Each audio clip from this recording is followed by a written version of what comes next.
Anytime an effort to build a museum honoring America's Medal of Honor recipients will get a huge boost this weekend when former presidents join together in a PSA, a public service announcement, airing during this weekend's Salute to Service game between the Cowboys and the Broncos here on Fox 13. And joining me to talk about this morning, Major General Patrick Brady, a Medal of Honor recipient. Good morning to you, sir.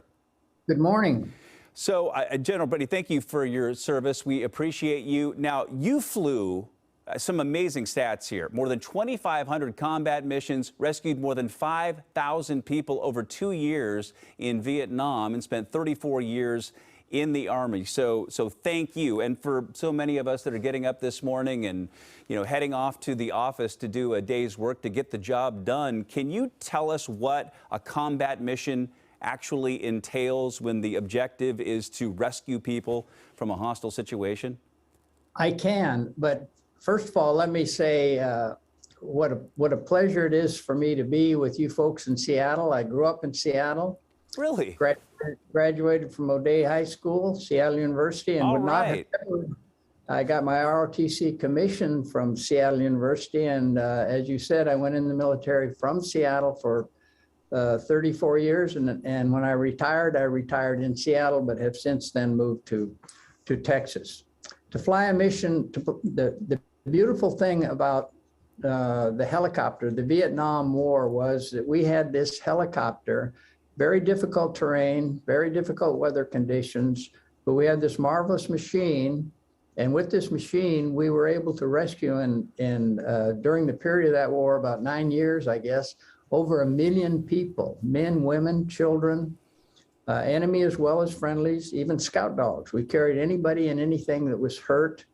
And it was so beautiful that the chances of survival in Vietnam were greater if you were shot in a jungle there than if you were in an accident on a highway in America. And the unit that I was in just 9.5 months, we rescued over 21,000 people. So we were very busy, and the life-saving and the vaccinations and the building of orphanages and all those things went on during the battle. And it may be the only war that was ever fought where the humanitarian effort was coincided with the battlefield effort. So very unique. And the survival statistics from Vietnam, I don't think have ever been surpassed any war in any history. And it was because of those guys who flew the helicopter ambulance. So talk about the Medal of Honor and how it is awarded. The Medal of Honor is the result. Here's the good thing about it. The Medal of Honor is the result of something that you did, and your fellow grunts or GIs or soldiers saw what you did, they appreciated it, and they took the time to write up the citation. And then after that, they have to get eyewitness statements, and it goes through a system all the way to the President of the United States, and he is the one that awards it. But it's a long, arduous process, but the most beautiful thing about it is that somebody saw what you did, they appreciated it enough to take the time to do the effort to write it up. So we are talking about a Medal of Honor museum. Why is this so important?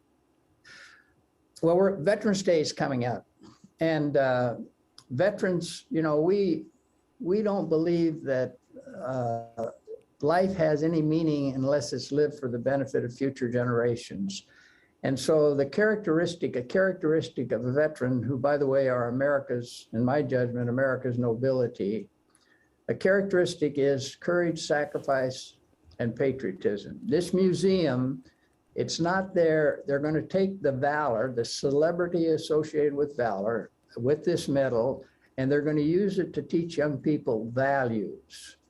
It's going to be a situation where it's more of an education, inspirational thing than it is a bang, bang hero thing.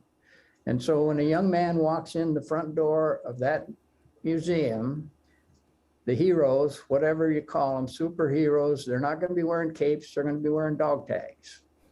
And he's going to see there the man that was not only a great soldier, but he also opened the skies for commercial flights. First person to fly on a gyro in the clouds, first person to fly across the Atlantic solo, the man who started all the parks and services across America, the guy who started the CIA.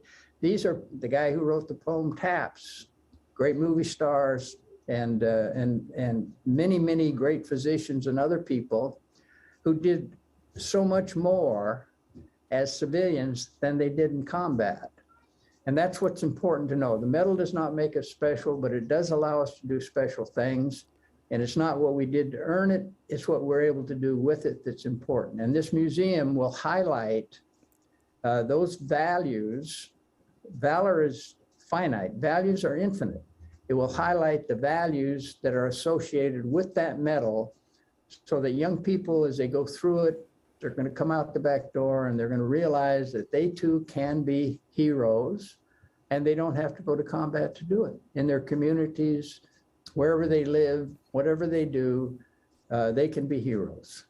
So if you hear what Major General Patrick Brady is talking about right here, contact your representative, contact your senator, and make this happen, because there's a little bit of a political backlog with this thing happening right now. But this public service announcement this weekend featuring Presidents Clinton, Bush, and Obama talking about the need for this Medal of Honor museum in D.C. This would be a fantastic thing. And Major General Patrick Brady, it was a pleasure speaking with you, sir, a proud O'Day Fighting Irish alum and Seattle University alum, Seattle's own Major General Patrick Brady. Good to have you this morning. Thank you much. By the way, the museum will be in Arlington, Texas. The memorial will be in Washington, D.C. Got you. Yes. Okay. Thank you very much. Thank you for that clarification, sir. Appreciate your time.